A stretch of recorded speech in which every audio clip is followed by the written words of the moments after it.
کہ سننا اور سنانا تو بہت سی مرتبہ ہوتا ہے، نہیں ہوتا تو زندگی میں عمل نہیں ہوتا، اور اصل زندگی بنتی ہے، اصل زندگی سنورتی ہے، عمل سے سنورتی ہے۔ تو دل میں ایک نیت اور ایک ارادہ کر لو، جتنی بھی باتیں سنیں عمل کی نیت سے سنیں گے انشاءاللہ، اور عمل کریں گے تو اللہ رب العالمین انعام کیا نصیب فرمائے گا۔ قرآن کریم میں اللہ رب العالمین خوشخبری سناتے ہیں۔ اللہ فرماتے فبشر عباد، میرے بندوں کو اور میری بندیوں کو خوشخبری سناؤ۔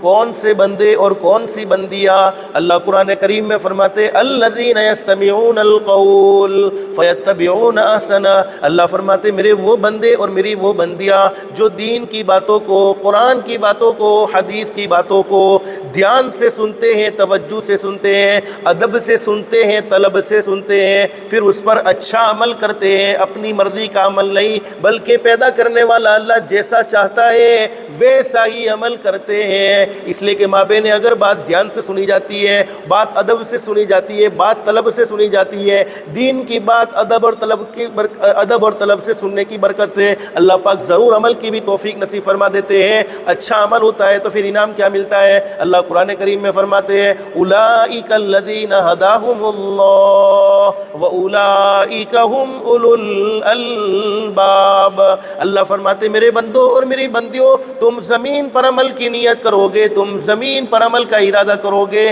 رب العالمین آسمانوں پر تمہارے لیے ہدایت کے فیصلے کر دے گا۔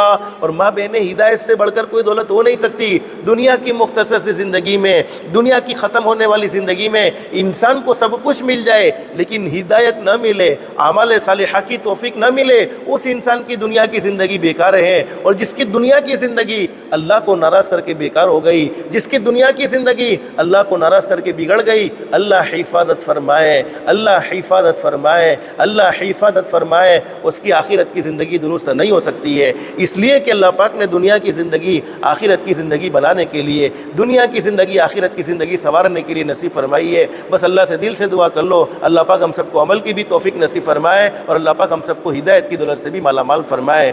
چونکہ ہدایت انسان کی ہر وقت کی ضرورت ہے، اسی لیے تو ہم ہر نماز میں اللہ سے دعا مانگتے ہیں اہدنا الصراط المستقیم، اے اللہ تو ہمیں سیدھا راستہ نصیب فرما دے۔ کون سا سیدھا راستہ؟ صراط الذین انعمت علیہم غیر المغضوب علیہم ولا الضالین، تو ہمیں ایسے سیدھے راستے پر چلنے کی توفیق نصیب فرما دے جس راستے پر چلنے سے تو خوش ہوتا ہے، تیری طرف سے انعامات کی بارش ہوتی ہے، تو راضی ہوتا ہے، اور ایسے راستے پر چلنے سے ہم سب کو بچا لینا جس راستے پر چلنے سے تو ناراض ہوتا ہو، جس راستے پر چلنے سے تیرا غضب جوش میں آتا ہو۔ اللہ سے دل سے دعا کر لو، اللہ ہم سب کو ہدایت کی دولت سے مالا مال فرمائے۔